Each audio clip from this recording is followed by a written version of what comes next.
Hello everyone, welcome to Regal Physics. आज के इस वीडियो में हम इलेक्ट्रोमोटिव फोर्स देखेंगे। तो सबसे पहले हम एक एग्जांपल लेते हैं।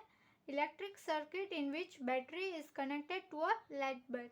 तो हम एक ऐसे इलेक्ट्रिक सर्किट लेंगे जिसमें एक बैटरी है, बल्ब के साथ कनेक्टेड है। हम आगे फिगर देखेंगे। Now inside the loop circuit is same all over the loop. तो लूप जो सर्किट में लूप बनती है तो उसके अंदर करंट हर जगह सेम है। Now question is that who is doing the pushing rest of the circuit and how does it happen that this push is exactly right to produce same current in each segment. तो यहाँ पे एक question arise होता है कि जो charge, हमें पता है कि अगर चार्ज मूव करता है तो करंट प्रोड्यूस होता है, तो हर एक सेगमेंट में इक्वल अमाउंट में करंट प्रोड्यूस होता है। ये हमें कैसे पता चलता है? वो इक्वल अमाउंट में ही होता है, उसके पीछे का रीज़न क्या है वो हमें फाइंड आउट करना है। The charges in the wire moves very fast, why does it not take more time to reach the bulb. तो जो चार्जेस होते हैं वायर में जो मूव करते हैं वो जितना टाइम लेते हैं उससे ज़्यादा टाइम क्यों नहीं लेते हैं और उससे कम टाइम क्यों नहीं लेते हैं, वो हमें फाइंड आउट करना है। Since the driving force inside the battery then why is inside the battery then why the current is same all the way around the loop. तो ड्राइविंग फोर्स जो है वो बैटरी में है, तो बैटरी के पास ज़्यादा करंट होना चाहिए और बाकी लूप में कम होना चाहिए। तो ऐसा नहीं हो रहा है, पूरी लूप में एक समान करंट है, तो ऐसा क्यों हो रहा है? तो ये सारे क्वेश्चन का आंसर देने के लिए हमें It could be expected that a large current is produced inside the battery and none current in the lamp. तो ऐसे हम सपोज कर सकते हैं कि यहाँ पे अब फिगर में देख सकते हो कि एक बैटरी है और यहाँ पे बल्ब के साथ कनेक्टेड है। तो बैटरी के पास ही सारा करंट प्रोड्यूस हो रहा है और बल्ब के पास नहीं जा रहा है, ऐसा भी तो हो सकता है। तो ये सारे क्वेश्चन का आंसर देने के लिए हमें EMF पढ़ना है। अब यहाँ पे एक फिगर है वो हम बाद में देखते हैं। If the current is not same all the way around then charge is piling up somewhere. तो अगर करंट पूरे लूप, हमने देखा था कि बैटरी और बल्ब कनेक्टेड है तो जो लूप फॉर्म हो रही है तो वहाँ पे अगर करंट सेम नहीं है पूरे पाथ में तो कहीं पे चार्ज को पाइल अप होना पड़ेगा, मतलब कि इकट्ठा होना पड़ेगा। अगर चार्ज मूव नहीं करेंगे तो करंट फ्लो नहीं होगा। चार्ज एक जगह इकट्ठे होने चाहिए तो ही करंट सेम नहीं होगा। Suppose as shown in our figure for instant that I in is greater than I out. तो यहाँ से जो अंदर करंट जा रहा है वो ज़्यादा है और जो बाहर निकल रहा है वो कम है, तो ऑब्वियसली चार्ज को कहीं पे इकट्ठा होना पड़ेगा। Then charges piles up at the knee which induces electric field aiming away from the kink। तो ये नी जो है, मतलब कि जहाँ पे बेंड हो रहा है तो वहाँ पे चार्ज पाइल अप हो गए, मतलब इकट्ठा हो गया। और जब चार्ज स्टैटिक हो गया और पाइल अप हो गए तो वो इलेक्ट्रिक फील्ड प्रोड्यूस करेंगे और वो उसकी इलेक्ट्रिक फील्ड जो होगी वो ये जो आई करंट इनपुट जा रहा है उसको ओपोज करेगी, मतलब कि इलेक्ट्रिक फील्ड की डायरेक्शन आउटसाइड होगी। पॉजिटिव चार्ज है तो आउटसाइड होगी, तो ये जो इलेक्ट्रिक फील्ड है वो करंट को अपोज करेगी। So the field opposes the current I input until I input and I output are equal and equilibrium is established। तो वो इलेक्ट्रिक फील्ड कब तक अपोज करेगी? तब तक जबकि हमारा जो ये आई इन है और ये आई आउट है वो दोनों इक्विलिब्रियम में ना आ जाए, तब तक ये जो इलेक्ट्रिक फील्ड है वो हमारे करंट को अपोज करेगी।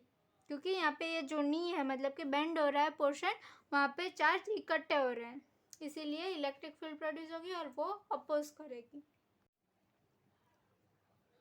Automatically it self corrects to keep current uniform and it does it so quickly that we can safely assume the current is same all around the circuit even in systems that oscillate at radio frequency। तो ये जो self correct करता है, मतलब कि pile up होता है तो उससे इलेक्ट्रिक फील्ड प्रोड्यूस होती है और फिर जो करंट फ्लो है उसे अपोज करता है, तो वो सेल्फ होता है, उसके लिए कोई हमें बाहर से फोर्स नहीं देना पड़ता। It does it so quickly that we can safely assume that the current is same. और ये इतनी जल्दी होता है कि हमें लगता है कि पूरी लूप में जो करंट है वो सेम ही है. There are two forces involved in driving the current around the circuit. तो उसमें दो फोर्सेस है. एक तो हमारा जो सोर्स है उसमें से जो प्रोड्यूस होता है वो, मतलब कि Fs produce by the battery. हमारा यहाँ पे सोर्स हमने बल्ब के लिए क्या लिया है, उसको ग्लो करने के लिए हमने यहाँ पे बैटरी ली है. तो हमारा सोर्स यहाँ पे बैटरी है, तो उसमें से जो फोर्स प्रोड्यूस होता है वो. And second, an electrostatic force which serves to smooth out the flow and communicate the influence of the source to distant part of the circuit. और दूसरा जो है वो इलेक्ट्रोस्टैटिक फोर्स है, जो चार्ज की वजह से प्रोड्यूस होता है फोर्स, वो है. वो क्या करता है, स्मूथ आउट करता है, मतलब पूरे पाथ में करंट को इक्वली डिस्ट्रीब्यूट करता है. And communicate the influence of source, और जो सोर्स में से जो फोर्स मिलता है उसकी इफेक्ट को कम्युनिकेट करता है distant part of the circuit, मतलब दूर जो पार्ट है सर्किट का उस तक वो कम्युनिकेट करता है, मतलब कि मैसेज सेंड करता है और सारे में इक्वल करंट को फ्लो करने में हेल्प करता है. तो यहाँ पे हमारा total force F vector, force vector quantity है, तो फोर्स क्या होगा, Fs, जो कि सोर्स का फोर्स है, प्लस ई वेक्टर. यहाँ पे ई वेक्टर इलेक्ट्रोस्टैटिक फोर्स है, जो इलेक्ट्रिक फील्ड प्रोड्यूस हो रही है वो. तो हमारा total force Fs vector plus E vector होगा.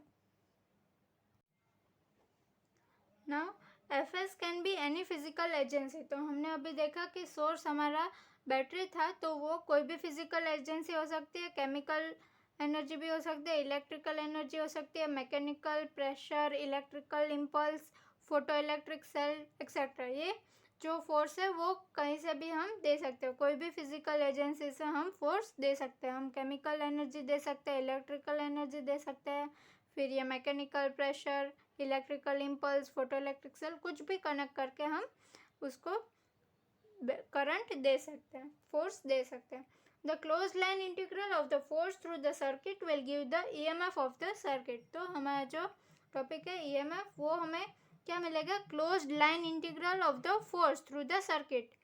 तो EMF is equal to close line integral F vector dot DL vector. तो हमारा टोटल फोर्स F वेक्टर क्या था, Fs vector plus E vector dot DL vector. तो हम integral, और ये प्लस है तो उसको अलग अलग दे सकते हैं. तो इंटीग्रल क्लोज्ड इंटीग्रल है, इसलिए उसको ऐसा इंडिकेट करते हैं, Fs vector dot DL vector plus E vector dot DL vector. तो क्या हो जाएगा, integration Fs vector dot DL vector.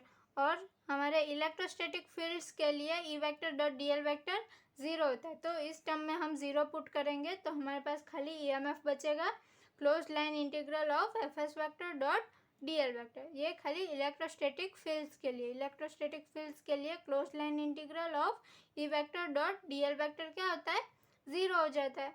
तो यहाँ पे जो ये E एप्सिलॉन है उसे इलेक्ट्रोमोटिव फोर्स बोलते हैं, या फिर शॉर्ट में उसे EMF भी बोलते हैं. तो ये एप्सिलॉन है जो कि इलेक्ट्रोमोटिव फोर्स है, जो हमने डिराइव करना था. अब next, here Fs is not a force at all. तो यहाँ पे जो Fs है वो फोर्स नहीं है, it's integral of a force per unit charge. ये फोर्स का इंटीग्रल है पर यूनिट चार्ज, मतलब कि Q इज इक्वल्स टू 1 है. Sometimes it is also called electromotance. तो इलेक्ट्रोमोटिव फोर्स या फिर EMF को कभी कभी इलेक्ट्रोमोटेंस भी बोलते हैं. और ये खास ध्यान रखना है कि Fs जो हमारा है वो फोर्स नहीं है, वो फोर्स पर यूनिट चार्ज है. For an ideal source of EMF the net force on the charge is 0. तो कोई अगर आइडियल सोर्स हो EMF का तो उस पर नेट फोर्स जो है वो 0 होगा. तो Fs vector plus E vector is equals to 0 होगा. तो हम वहाँ पे जब ये केस हो, आइडियल केस हो, तब हम Fs वेक्टर को नेगेटिव ऑफ E लिख सकते हैं. So that the potential difference between two terminal, तो EMF को हम potential difference between two terminal भी बोल सकते हैं. तो EMF is equals to V, और पोटेंशियल V हमें पता है कि negative of integral A point से B पॉइंट तक, दो पॉइंट के बीच में अगर हमें पोटेंशियल डिफरेंस फाइंड करना है तो वो minus integral A to B E vector dot DL vector होता है. तो E की जगह पे हम नेगेटिव की साइन है, तो नेगेटिव E की जगह पे हम एफ एस वैक्टर पुट कर सकते हैं which is equals to integral A to B upper limit और lower limit F S vector dot D L vector which is equals to closed line integral F S vector dot D L vector. तो ये ए और B है और हमेशा current close loop में ही form flow होता है, इसलिए हम क्लोज इंटीग्रेशन यूज़ कर सकते हैं which is equals to E M F. तो फिर से यहाँ पे ई एम एफ को हम potential difference between two terminals भी बोल सकते हैं। एक ई एम एफ का हमने आगे जो इक्वेशन डिराइव किया वही यहाँ पे फिर से हमें पोटेंशियल के ऊपर से मिल गया। Thank you.